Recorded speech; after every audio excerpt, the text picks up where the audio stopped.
En El Salvador, el artículo 12 de la Constitución establece que toda persona a quien se impute un delito se presumirá inocente mientras no se pruebe su culpabilidad conforme a la ley y en juicio público. ¿Qué pasa entonces cuando las autoridades capturan a un ciudadano y lo exponen públicamente en redes sociales o ante los medios de comunicación sin antes ser encontrado culpable? Paralelamente se arma un juzgamiento social que condena a la persona aún siendo inocente. Las palabras de la abogada Lucrecia Landaverde se adaptan a muchos casos de salvadoreños que han sido acusados y expuestos públicamente y respetando su presunción de inocencia y su derecho al debido proceso. En septiembre de 2016, la defensora de derechos humanos Wendy Morales fue acusada de cobrar una extorsión de $150. Ella y su abogada lograron comprobar que el teléfono desde el cual se pidió el dinero ya no era suyo, y la fiscalía retiró la denuncia aceptando que la acusación era falsa. Aún así, estuvo 25 días en prisión por un error en la investigación. Por el error de no reportar un documento, nos preguntábamos, ¿dónde están las personas que están cometiendo estos hechos? ¿Cómo se piensa actuar o qué piensan hacer las instituciones responsables para que estos casos no sigan sucediendo? Al mismo juicio mediático se vieron sometidos muchos salvadoreños que durante la emergencia nacional por COVID-19 fueron retenidos por romper la cuarentena domiciliar. En abril de 2020, la Sala de lo Constitucional, a través de la Habeas Corpus 148-2020, prohibió a las autoridades privar de libertad a las personas que rompían esta medida, pero no se obedeció. Por el contrario, a los retenidos se les confinaba a centros de contención y se les exponía a juicios sociales, pues en ese momento ser portador de COVID-19 era considerado casi como ser un delincuente. Para la abogada Lucrecia Landaverde, en este tipo de casos también tiene mucho que ver la debilidad de instituciones como la Fiscalía General de la República, que en ningún momento actuó para frenar lo que sucedía. La Fiscalía está operando de una manera tan maliciosa, está actuando como una fábrica de delitos. Y esta es una verdad absoluta. Y la fiscal o el fiscal, el que sea persona, estoy hablando de los auxiliares del fiscal general, llevan instrucciones precisas a los casos donde tienen que ganar su caso. Ganar para ellos es privar de libertad a la persona que están procesando, sin importar si esa persona cometió o no el hecho delictivo que le están imputando. Un ejemplo de esto es el caso del futbolista Christopher Ramírez, a quien la Fiscalía presentó el 1 de agosto de este año como miembro de una clica de la Mara Salvatrucha que operaba en la colonia Montserrat de San Salvador. 10 días después, el jugador fue absuelto de los cargos y salió en libertad acusando a la Fiscalía en redes sociales y ante los medios de comunicación de haberle capturado y expuesto como criminal sin tener pruebas. En El Salvador, cuando una persona es acusada y no puede acceder a un abogado particular para defenderse, puede recurrir a un abogado público de la Procuraduría General de la República. Pero de estos, solo hay 263 en todo el país y tienen que atender un promedio de 50.000 casos al año. Luisa Corpeño, procuradora adjunta de la Defensa Pública Penal, reconoce que hay una fuerte carga laboral sobre los defensores públicos, pero que están comprometidos con los casos que toman. Si para un defensor particular es complejo llevar 2 o 3 casos, se puede imaginar para un defensor es sumamente complicado, ¿verdad? Sin embargo, si ustedes revisan un poco las estadísticas, pueden ver la cantidad, en la mayoría de los casos en donde interviene un defensor público, la mayoría en la etapa de sentencia son absolutorios. Corpeño dice que la Procuraduría General tiene claro el perfil de las personas que buscan a los defensores públicos. Son las personas de más escasos recursos económicos, la gente que más necesita, esa es la que busca la Defensoría Pública Penal. La gente que no tiene la capacidad de pagar un defensor privado que le preste el servicio. Lucrecia Landaverde sostiene que esto únicamente revela lo difícil que es acceder a la justicia y que se respeten los derechos de la ciudadanía cuando no se tiene la posibilidad de costear una buena defensa. Sí, ese es un principio constitucional, de hecho. El acceso a la justicia debe ser gratuito y para todos, y que la ley es igual para todos y bla, bla, bla, ¿verdad? Pero lo cierto es que no es así en la práctica.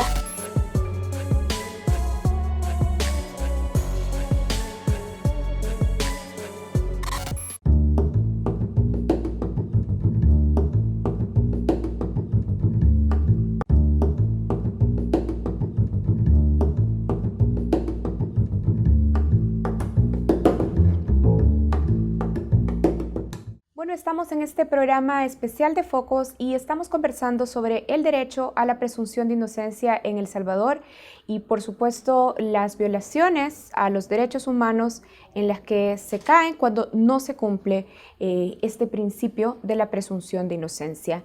Y estoy conversando ahora con el Procurador para la Defensa de los Derechos Humanos, Apolonio Tovar. Gracias por darnos esta entrevista. Gracias a usted, Karen, y al equipo que usted representa para poder conversar sobre este tema y obviamente referirnos a la población salvadoreña en lo que podamos desde la Procuraduría para la Defensa de los Derechos Humanos.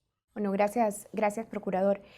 Veamos, el artículo 12 de la Constitución establece el derecho a la presunción de inocencia, pero es común que la Policía Nacional Civil o la Fiscalía General de la República publiquen las imágenes de personas capturadas sin antes ser juzgadas y con esto se promueven muchas veces lo que conocemos como juicios mediáticos.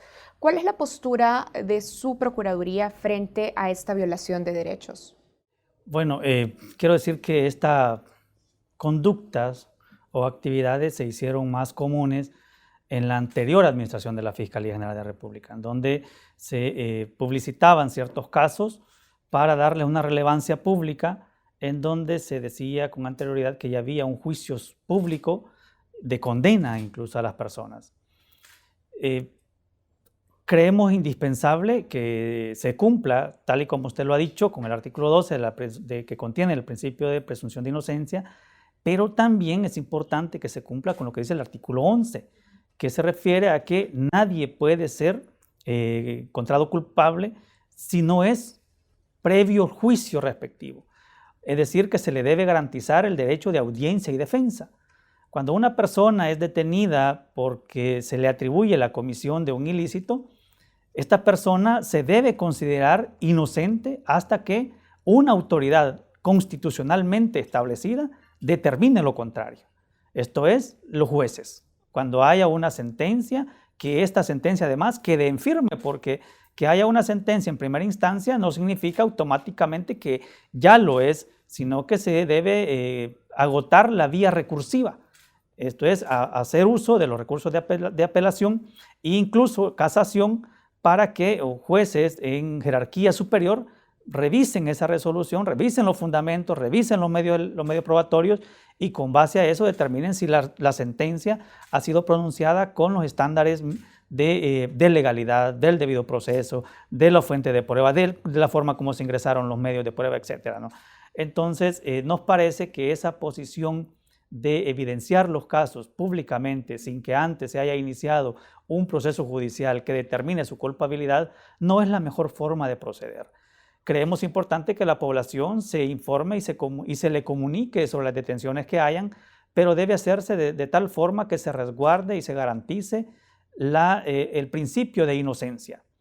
Es decir, se puede hacer información a la población de captura, por ejemplo, de un grupo de personas a quienes se les puede atribuir un ilícito, pero esa comunicación no debe ir encaminada a establecer, sin iniciar el proceso judicial, una culpabilidad anticipada. Ahora, Procurador, relacionado con este tema, por ejemplo, en febrero de este año, el Grupo de Trabajo de Naciones Unidas sobre Detención Arbitraria se pronunció por la detención de 19 mujeres criminalizadas tras sufrir emergencias obstétricas. El grupo señala que al menos 3 de estas mujeres fueron privadas de libertad estando bajo graves condiciones de salud. Desde su posición como procurador, ¿qué está fallando en este tipo de casos donde parece existir una persecución de la Fiscalía General de la República? Mire, la Fiscalía en su mandato constitucional tiene por facultad la investigación del delito. En la investigación del delito debe privar también la conservación de las fuentes de prueba que luego se convierten en el medio de prueba para acreditar una afirmación o en su defecto para desacreditar la afirmación que se esté planteando. En el caso particular de las mujeres que fueron detenidas por sufrir violencia obstétrica, esta Procuraduría ha emitido una serie de recomendables o recomendaciones más bien, en las que ha dicho que se debe privar el principio a la dignidad humana. Es decir, Son personas que tuvieron emergencias obstétricas, que estaban en una condición de salud complicada o difícil, y que eso debe privar, ¿verdad? Eso debe privar porque es parte de la dignidad humana, es parte de hacer operativo lo que el artículo 1 de la Constitución establece al decir que la actividad del Estado debe tener como fin último al ser humano. Entonces, nos parece que en esos casos debe haber la adopción de medidas más adecuadas. Deben procurarse medidas que garanticen la dignidad humana sin que ello implique la afectación a la fuente de prueba por los hechos que eventualmente pudiesen atribuírseles. Ahora, pero ¿por qué comete estas violaciones de principios la Fiscalía General de la República? ¿Cómo lo explica usted? Mire, nosotros hemos venido en la institución, y la historia de la institución ha sido de esa forma, en tener una línea de trabajo encaminada a generar sensibilización en los operadores de justicia, para que comprendamos que el accionar del todo funcionario también debe estar enmarcado dentro del ámbito de los derechos humanos. La sensibilización del operador de justicia ha sido una tarea que ha quedado inconclusa. Hay muchos operadores de justicia que no se identifican con las dificultades que esté sufriendo en un momento determinado un ciudadano o un usuario o una usuaria. Entonces me parece a mí que puede ser que en Fiscalía, si es que se está cometiendo desde ahí la instrucción, o puede ser que también esté ocurriendo desde la Policía Nacional Civil, porque la Policía Nacional se convierte en el agente auxiliar, ¿verdad?, para la investigación en relación a la Fiscalía. Lo que está haciendo falta ahí es la conclusión de un proceso formativo de sensibilización en derechos humanos para que comprendan el contexto en el que se encuentran en el particular, para que tomen una medida más apropiada y que no afecte derechos sustanciales, como poner en riesgo la vida, a consecuencia de una atención en salud. Procurador, cuando dice operadores de justicia, se está refiriendo a la Fiscalía, Nos entendemos, referimos a la Fiscalía, la Policía, órgano judicial, PGR, nosotros mismos como PDH, nos incluimos en todo esto, Ministerio de Justicia. Ahora, Procurador, usted dice, bueno, parte del diagnóstico, digamos, de los problemas, de las fallas que hay, es que falta sensibilización, falta empatía de los operadores de justicia, pero en Focos también hemos investigado otros casos donde los acusados están denunciando malos procedimientos. Por ejemplo, como se rompe la conservación de las pruebas, pero no solo de las pruebas para dictaminar culpabilidad, sino también de pruebas que podrían determinar inocencia, por ejemplo. Ahora, ¿quién entonces debe controlar y auditar a la Fiscalía General de la República para garantizar la verdad y la justicia en los procesos de investigación? Miren, no hay directamente un ente que regule el accionar o audite la forma de accionar de la Fiscalía. La Fiscalía tiene la acción monopólica de la investigación del delito. Para ello se auxilia de la Policía Nacional Civil, que operativiza en muchas veces las diligencias de investigación. La Constitución y el Código Procesal Penal establecen que Fiscalía debe procurar acciones o diligencias de investigación que vayan encaminadas tanto a probar el cometimiento del ilícito que está investigando, como a acreditar la inocencia, es decir, encontrar la verdad. La Fiscalía tiene que promover en su acción investigativa encontrar con la verdad del hecho, es decir, en eso se incluye el incorporar o promover o llevar adelante diligencias investigativas que puedan resultar en una absolución. Pero la costumbre, la regla general en los procesos es que Fiscalía nunca presenta una prueba de descargo, presenta solo pruebas de cargo. Y la acción investigativa es encaminada a encontrar la verdad, más allá que la prueba sea una que conlleve a encontrar culpabilidad o inocencia. Entonces me parece que hay quizá desde Fiscalía un accionar que se está alejando un poco de la finalidad de encontrar la verdad. En materia procesal, en materia judicial, lo que se busca es obtener la verdad de los hechos que se investigan. Pero, Procurador, cuando la Fiscalía falla en estas diligencias de investigación, y falla, digo, no simplemente, vamos a decir, por falta de empatía, como usted lo decía, sino cuando parece que hay un proceso deliberado negligente, vamos a decir, en estos procesos de investigación, ¿quién controla a la Fiscalía? Pues en el ordenamiento jurídico no existe un ente que tenga facultad de regular o controlar a la Fiscalía. Si queremos verlo como un mecanismo de control, el control que se ejerce sobre la actuación de Fiscalía y de Policía en la investigación de un delito, la realizan los jueces. ¿En qué momento? En el momento en que hacen la valoración de los diferentes medios de prueba que se incorporan al expediente. Por supuesto, eso parte desde la forma como se ingresan los medios de prueba. A veces la población nos perdemos en el análisis porque decimos que el juez, que es malo, que está de una u otra manera parcializado porque tomó una decisión determinada. Pero lo que el juez primero valora es, bien, tenemos estos medios de prueba, por decirle, ¿no? ¿Cómo fueron ingresados? Porque el código regula formas para ingresar, requisitos para ingresar los medios de prueba. Como un protocolo que tiene un médico. El médico para pasar consulta, primero le toman la temperatura, luego le toman el peso y luego pasa a la consulta. Entonces así es el proceso judicial. Hay etapas que deben respetarse o protocolos que deben respetarse. Entonces cuando un medio de prueba es incorporado y es incorporado de manera ilegal, no se analiza. Y no es culpa del juez. Es porque las partes no han sabido incorporarlo de manera oportuna. Y entonces, en esa medida, el juez, digamos, se pronuncia sobre el proceso de investigación que le ha llevado a la Fiscalía.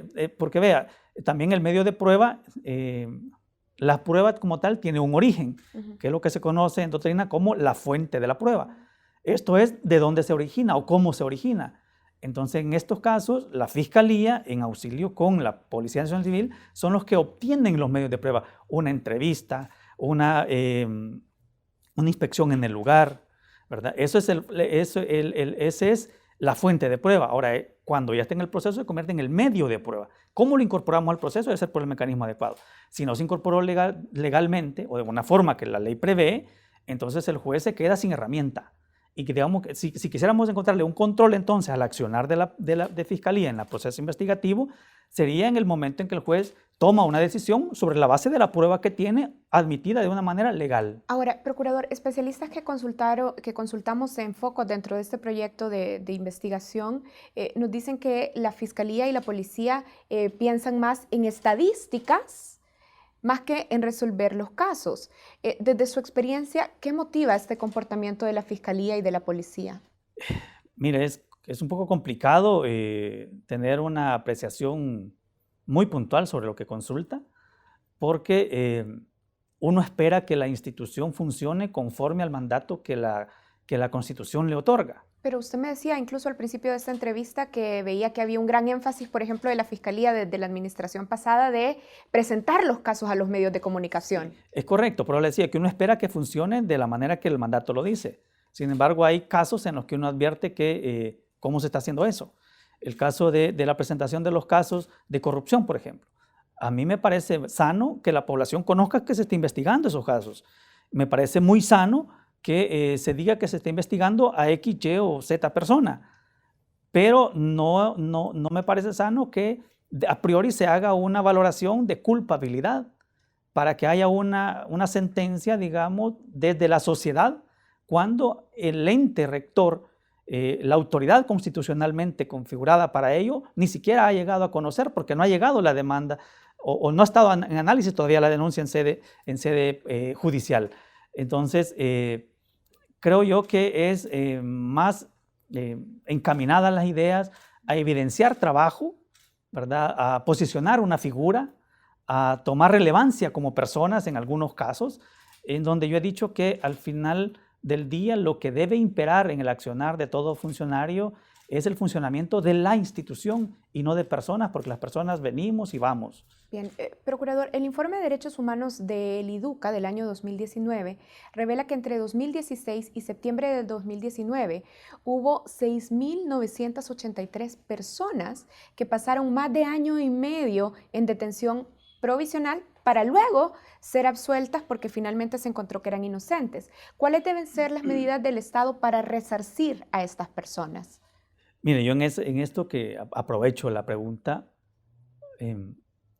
hemos estudiado en el derecho penal, yo no soy no soy, digamos, experto o especialista en derecho penal, pero básico sí que lo conocemos, y se nos dijo siempre que en el proceso penal existen diferentes medidas alternativas a la privación, a la detención provisional, y que la detención provisional como tal es la última ratio, es decir, no hay otras alternativas como el arresto domiciliar, como no salir del país, como no realizar tantas que otras que el Código Procesal Penal establece. Sin embargo, yo creo que en El Salvador, desde hace un tiempo para acá, la regla general se convierte en excepción y la excepción en la generalidad. Y parece ser que todos los casos, o la mayoría de los casos, son tramitados, sustanciados bajo la medida cautelar de la detención provisional. Entonces, eso ha saturado de alguna manera Bartolinas, centros penales, y también provoca lo que usted dice, que estén personas detenidas de manera provisional y luego de 1 año y medio, cuando se advierte de la investigación que no hay ningún elemento sustentable para su acusación, se ponen en libertad. Entonces me parece que desde ahí quizás El Salvador debería tener un rumbo diferente, encaminarse a un rumbo diferente para hacer análisis más complejos cuando se presentan los casos, lo que no significa impunidad. Bien. Lo que no quiero insinuar impunidad por ningún motivo. Procurador, vamos a hacer una pausa aquí y vamos a continuar hablando sobre las medidas de resarcimiento que podría aplicar el Estado salvadoreño en estos casos. Hacemos una pausa y ya regresamos en esta entrevista.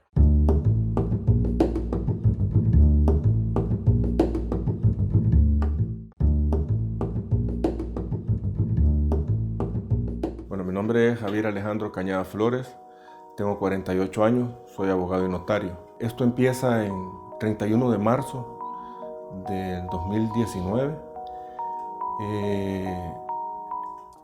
Llegan a mi casa, me capturan, y desde que me capturan a mí me pareció algo raro porque me decían de que era una estafa. A Javier Cañadas, la Fiscalía General de la República lo ha acusado 3 veces, y aunque en ninguna de ellas ha logrado demostrar su culpabilidad, su imagen, la de su familia y su salud mental han sufrido ya los estragos de un largo camino por intentar obtener justicia en un país donde la presunción de inocencia y el debido proceso es un tema de posibilidades económicas.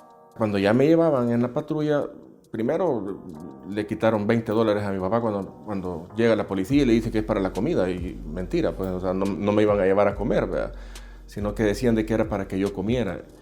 Y en las Bartolinas no permiten el ingreso de comida, o sea, lo primero. Y empiezan ellos, cuando ya me llevaban, empiezan a darme vueltas y decirme, mira, hijo de tal por cual, pagá.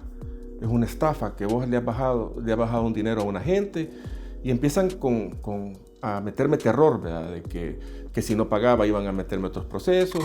En noviembre de 2018, a Cañadas lo acusaron de pertenecer a una banda de robafurgones en Sonsonate, un hecho en el cual demostró ser inocente, pues su participación únicamente había sido como abogado de uno de los detenidos. Aún así, la Policía Nacional Civil le tomó una foto con las esposas puestas y la subió a su página web.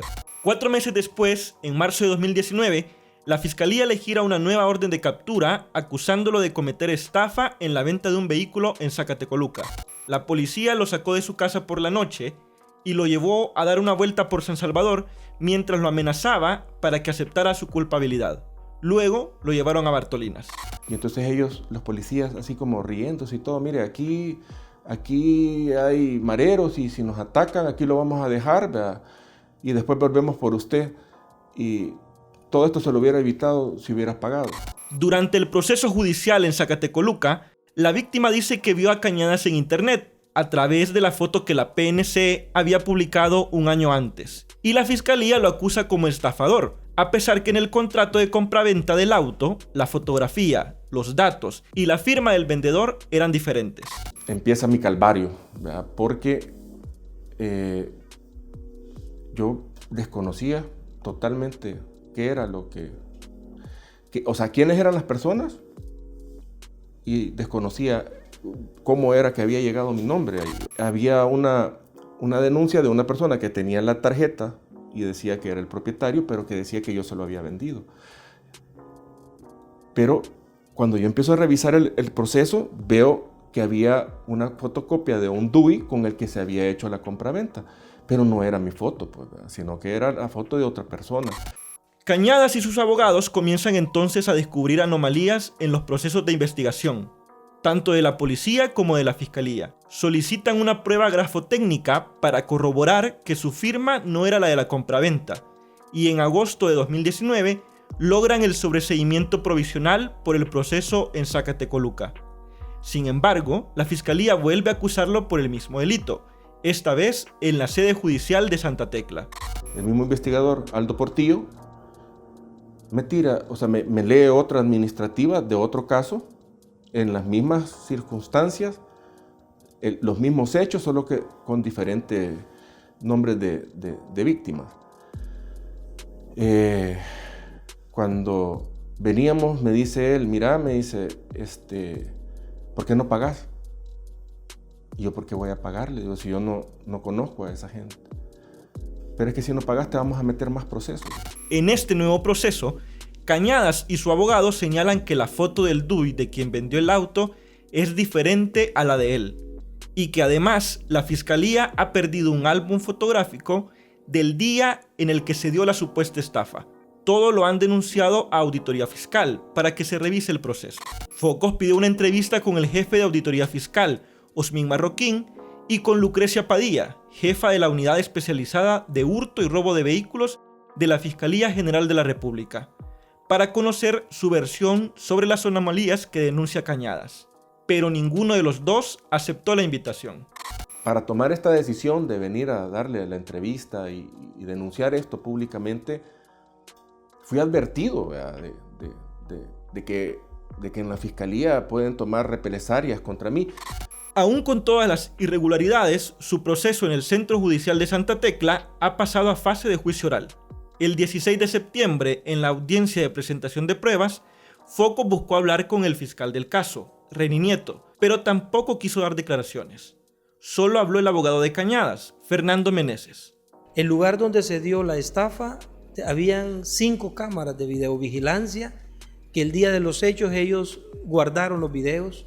Cada una de las víctimas lo han dicho en su declaración, guardaron los videos, y se dio algo más. La hermana de la víctima, Brenda, que es abogada, ella dice en su declaración, en mi presencia y ante el juez, dice que ella le tomó un video de su teléfono y le tomó fotos a la persona que los estafó. Hoy le decimos que lo presente y no quieren, entonces ocultan la verdad, ocultan el verdadero estafador, porque están encaprichados en que es el licenciado Javier Cañadas. Porque es bien difícil el acoso que sentí yo de parte de los policías, de los mismos fiscales, he sentido un poco de acoso. Pero porque mentalmente me daba miedo salir, me daba miedo ir a los tribunales, me daba miedo ver a los policías, porque tenía miedo que me fueran a poner otro, porque dijeron de que me iban a meter más procesos, ¿verdad? Cañadas dice que como su caso hay muchos más en El Salvador. La diferencia es que él es abogado y que tiene amigos que le han apoyado durante el proceso. Pero asegura que hay personas que no tienen los recursos ni el valor para denunciar. El problema en el país, creo, es que el populismo punitivo, ¿verdad?, para la política criminal de las instituciones, ¿verdad?, tiene mucho que ver con lo político. No crea que no tengo miedo de que me puedan hacer algo los policías o que los fiscales puedan hacerme algo. Sí, tengo el temor, pero no podemos seguir permitiendo y quedarme callado, porque el callar las injusticias me hace partícipe.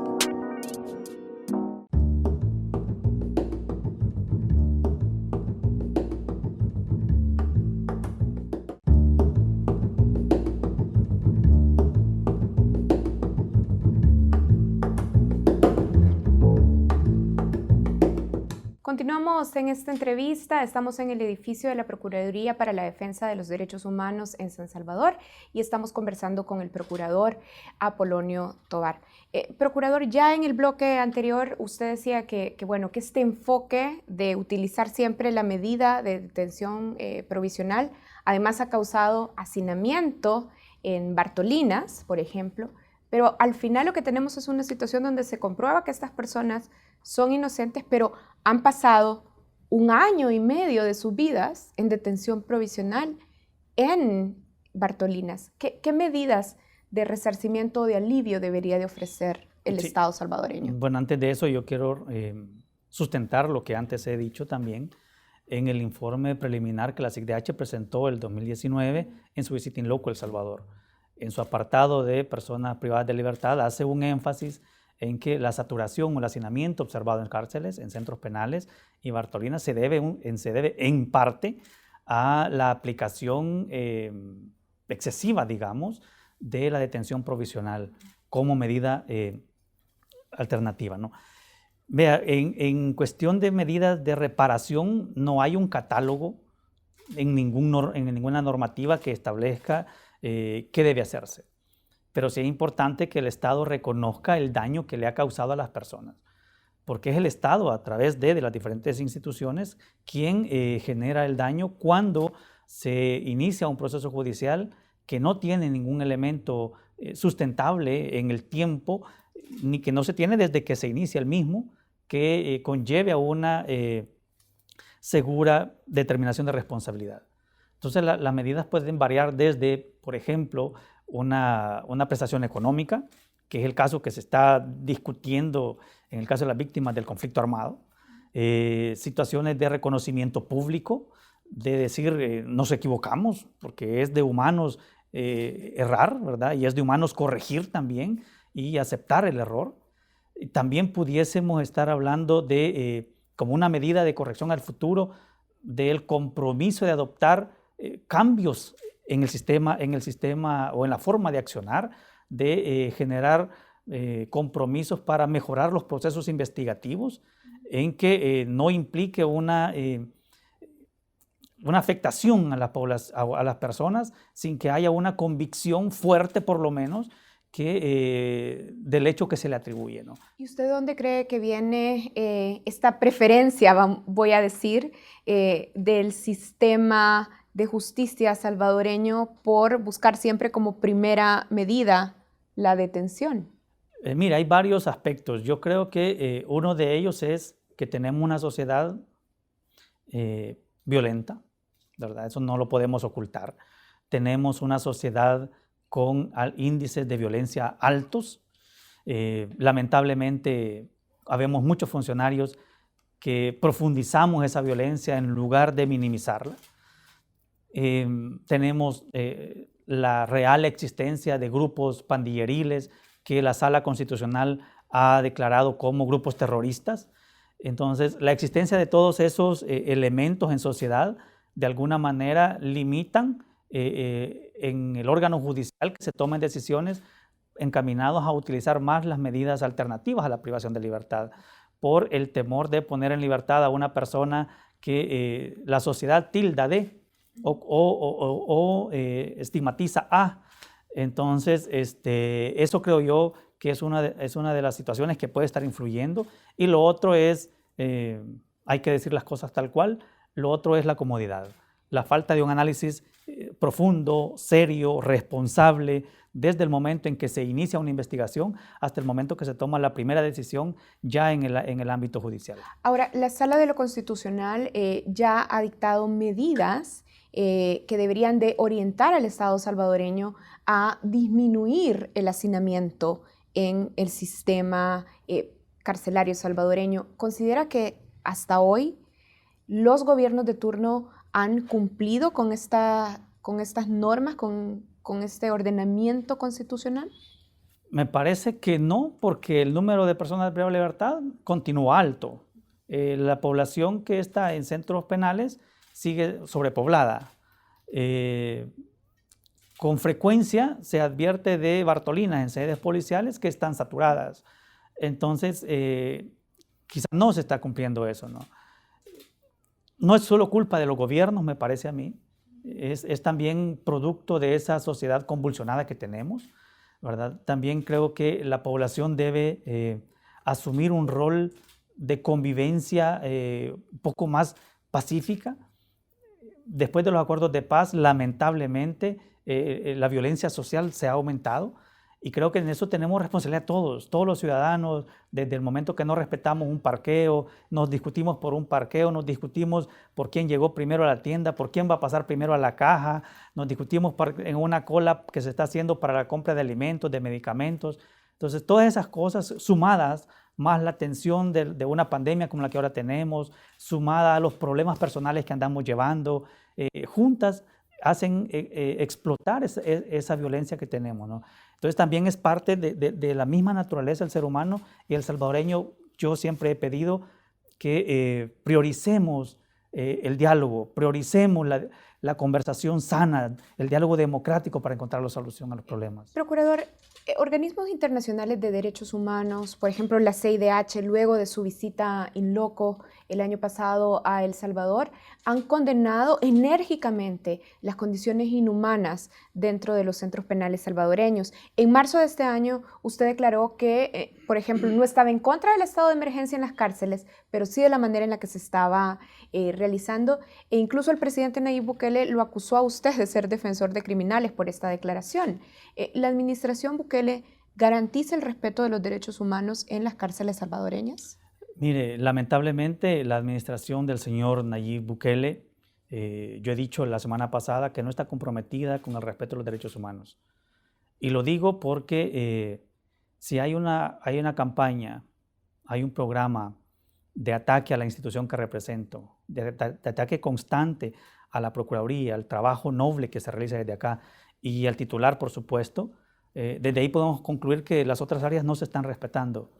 En centros penales no es la excepción, porque en la declaratoria de los estados de emergencia en centros penales, aquí en marzo y abril la vimos al revés de como dice la norma que debe ser. Se hicieron o se declararon porque el señor presidente en su cuenta de tweet ordenó al director de centros penales que la declarara. Ese fue el mecanismo que se utilizó. Pero ¿qué dice la ley penitenciaria? Que es el director de cada centro penitenciario quien, en atención a las condiciones propias del mismo, declara una emergencia total o parcial en el centro penitenciario. Y cuando la declara, su resolución la pone en conocimiento del director general de centros penales, quien puede avalarla o no, en atención al estudio objetivo, técnico, científico que hace de la misma. Si la avala, dice la ley, debe ponerla en conocimiento de los jueces de vigilancia penitenciaria, quienes en última instancia deben determinar si se hace efectiva o no se hace efectiva. Eso no se vio. Se hacen efectivas porque el señor presidente ordena que se hagan.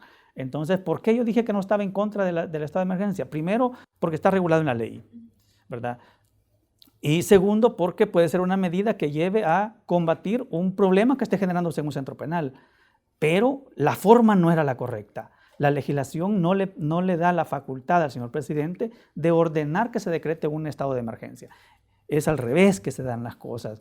Entonces, por eso dije yo que no se daban. En esas oportunidades, a nivel mundial, fuimos vistos por las fotografías de personas privadas de libertad semidesnudos. Y luego, en abril, cuando ya teníamos la pandemia COVID-19, fuimos noticias porque las fotografías de personas privadas de libertad semidesnudos, sin protección, sin guardar distanciamiento físico, que generaba una mayor posibilidad de contagio. Entonces, eso evidencia que no hay un compromiso de respeto de derechos humanos desde la administración del señor Nayib Bukele. Ahora, en una conferencia de prensa, usted reveló que durante la emergencia nacional por COVID-19, entre marzo y agosto de este año, la Procuraduría para la Defensa de los Derechos Humanos recibió cerca de 1.811 denuncias por afectaciones a los derechos de los ciudadanos, derechos que fueron vulnerados en su mayoría por autoridades gubernamentales. ¿Cuáles son los derechos más vulnerados? Sí, justamente ese informe era el que presentamos incluso a Asamblea Legislativa. Y en ese reporte nosotros hacíamos ver que el derecho más denunciado era el derecho a la libertad personal. ¿Por qué fue el que más se evidenció como violentado? Porque usted recordará que durante la emergencia se establecieron primero 2 decretos de estado de excepción. Luego hubieron decretos legislativos prorrogados de declaratorias de cuarentena domiciliar desde el Ejecutivo, en que restringía el tránsito de las personas y eran detenidos para ser conducidos a centros de contención. Y incluso hubieron declaraciones de funcionarios ministeriales que hacían alusión a que no salga, porque si sale lo vamos a detener y lo vamos a llevar a un lugar donde sí se va a contagiar. Entonces pareciera ser que no eran centros de, contagio, de prevención, sino centros de contagio del COVID. Eso luego el derecho a la salud en sus diferentes ramificaciones en cuanto a falta de prueba, falta de información de la prueba, no se atendía a las personas que resultaban positivas. Ahora, procurador, también en ese periodo de emergencia conocimos denuncias de violaciones cometidas por la Policía Nacional Civil y por la Fuerza Armada. Incluso la Procuraduría se pronunció sobre el caso de un joven que fue herido de bala por un agente policial que lo sobornaba para no enviarlo a un albergue. Y bueno, ya ustedes lo han catalogado como uso desproporcionado de la fuerza. Este caso ilustra un patrón de abuso de poder de la Policía Nacional Civil y de la FAES. Mire, bueno, es el caso que usted relaciona, el caso ocurrido en San Julián. Lo que ocurre es que El Salvador tradicionalmente ha tenido cuerpos de seguridad represivos o que hacen uso excesivo de la fuerza. Durante el tiempo que llevamos después de los acuerdos de paz, la institución que más ha cumplido los mismos es la Fuerza Armada, pero lamentablemente cuando se ha comenzado a utilizar a la Fuerza Armada en tareas de seguridad, que si bien la Constitución lo permite de manera excepcional, venimos de esa manera excepcional desde los gobiernos del señor Francisco Flores y ahora se ha incrementado. Entonces, el temor que se tiene en la institución, y yo particularmente, es que esa multiplicidad de funciones o de atribuciones que se le puedan dar a los cuerpos de seguridad generen como la confianza como para utilizar en el exceso la fuerza. Por ejemplo, usted recuerda una cadena nacional en la que se dijo que se autorizaba incluso el uso letal de la fuerza. Entonces, ese lenguaje es el que motiva a los cuerpos de seguridad a realizar conductas que vayan desproporcionales a la fuerza. Ahora, procurador, para cerrar, pero usted ve que se trata de un patrón de abuso dentro de la Policía Nacional Civil. Mire, ha habido varias denuncias en la Procuraduría sobre abuso excesivo de la fuerza. Varios agentes de la Policía Nacional Civil, de hecho, han sido juzgados por este tipo de denuncias también. Bueno, y lo último que conocimos de agentes que fueron condenados en el caso de la señorita Trans, que fue asesinada, es un claro ejemplo de abuso excesivo de la fuerza. ¿Y usted lo ve como constitutivo de un patrón? De hecho, se han calificado como patrones. La Procuraduría participa de un espacio que se conoce como la Mesa Policial, en donde participa la Policía Nacional Civil, el Ministerio de Justicia y varias organizaciones de sociedad civil. Y uno de los temas que se discuten en esa mesa es los patrones de conducta que lleven o que conllevan afectaciones a derechos humanos. Y se estudian casos concretos para evidenciarlos como un patrón, para intentar disminuir esa conducta, para ir como conjuntamente la Procuraduría, las organizaciones sociales, la Policía, el Ministerio de Justicia, comenzar a trabajar de una forma que se vayan eliminando de tipo de actitudes o de actividades. Bien, pues quiero agradecerle por habernos recibido en su oficina, procurador. Gracias por esta entrevista. No, gracias a usted. Saludo al pueblo salvadoreño y como siempre la Procuraduría estará vigente para procurar que se garantice el respeto a los derechos humanos y que desde el Estado pues, se meditan medidas que vayan encaminadas a la protección de los mismos. De acuerdo, así cerramos esta entrevista con el Procurador para la Defensa de los Derechos Humanos, José Apolonio Tovar. Gracias por acompañarnos y recuerden que pueden ver esta entrevista en nuestro canal de YouTube, Focos TV, y este y otros contenidos en nuestra página web, focostv.com.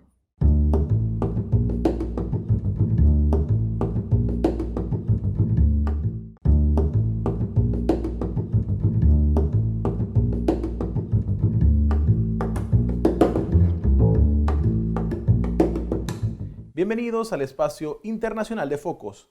Continuamos en este programa especial y hoy analizamos desde la perspectiva internacional el derecho a la presunción de inocencia.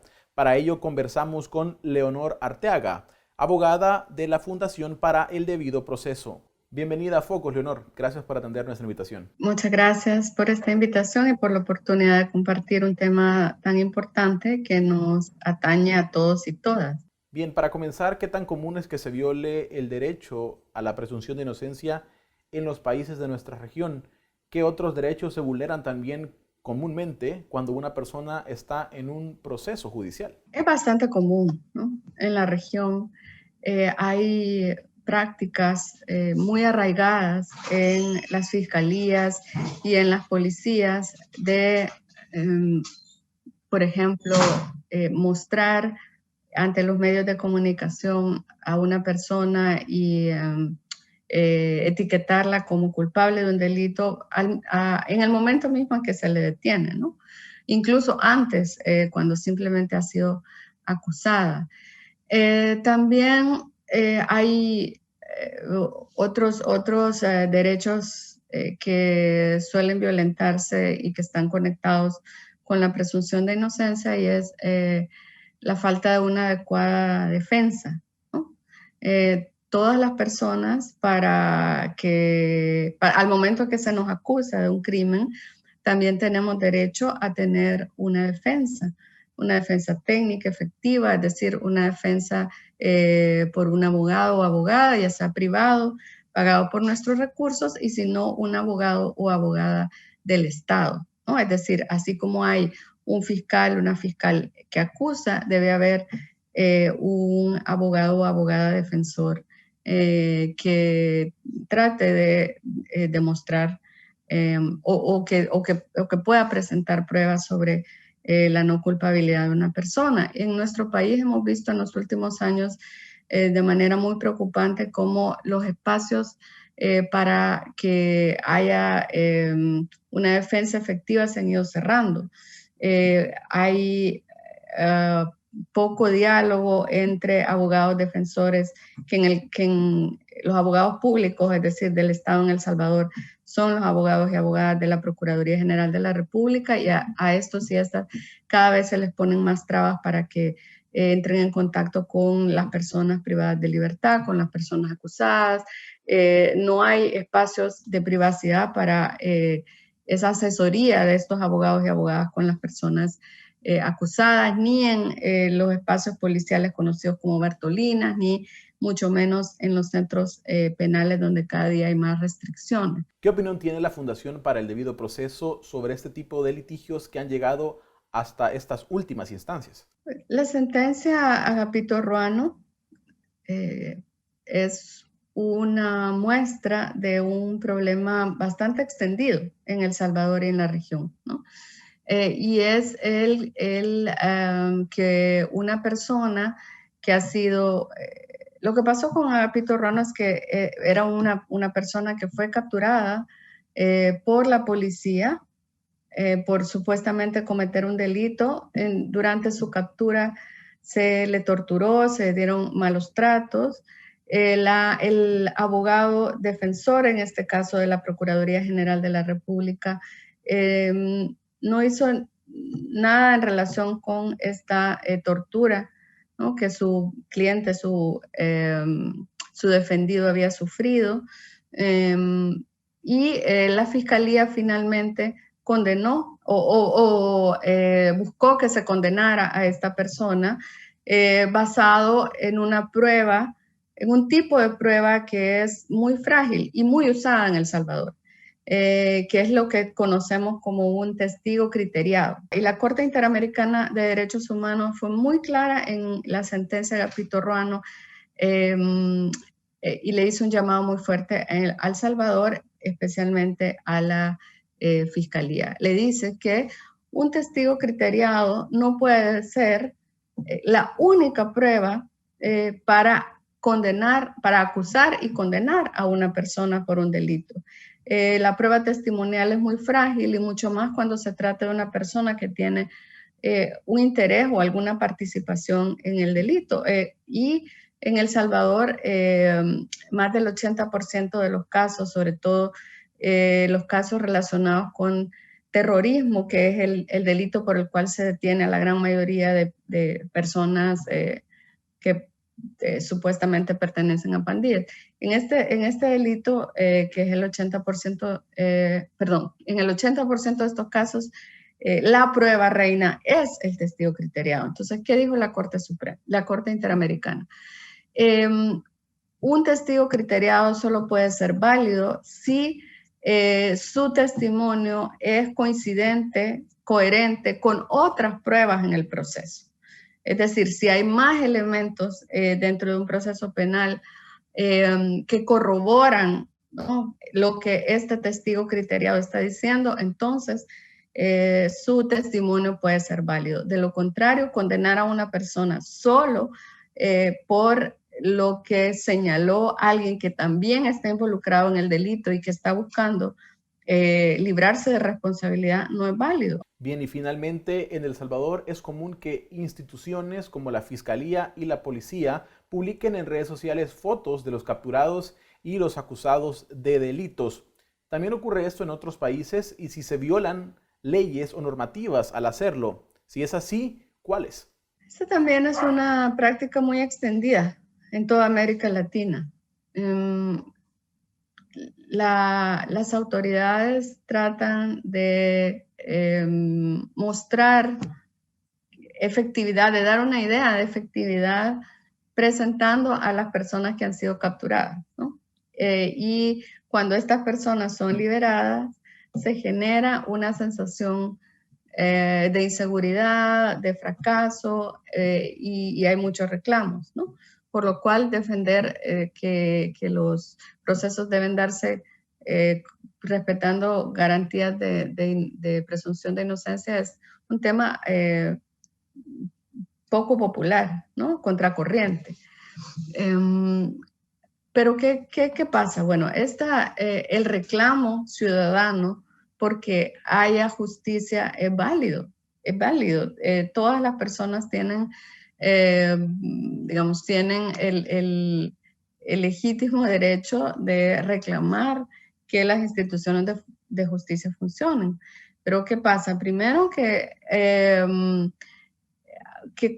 como las instituciones no se embarcan en procesos judiciales o investigativos serios, quieren mostrar, como ya decía, que están dando resultados simplemente colocando públicamente a personas que han sido acusadas, sin decir qué pruebas tienen, etc. Entonces, el hecho de que las autoridades presenten a los medios, a quienes han detenido por un delito, contribuye a esa, digamos, a una especie de circo romano, ¿no? Donde toda la ciudadanía está pidiendo cabezas sin darse cuenta si realmente ahí hay prueba sólida contra estas personas. Por otro lado, también hay mensajes desde el más alto nivel, a veces de funcionarios de gobierno, en esa misma lógica, ¿no?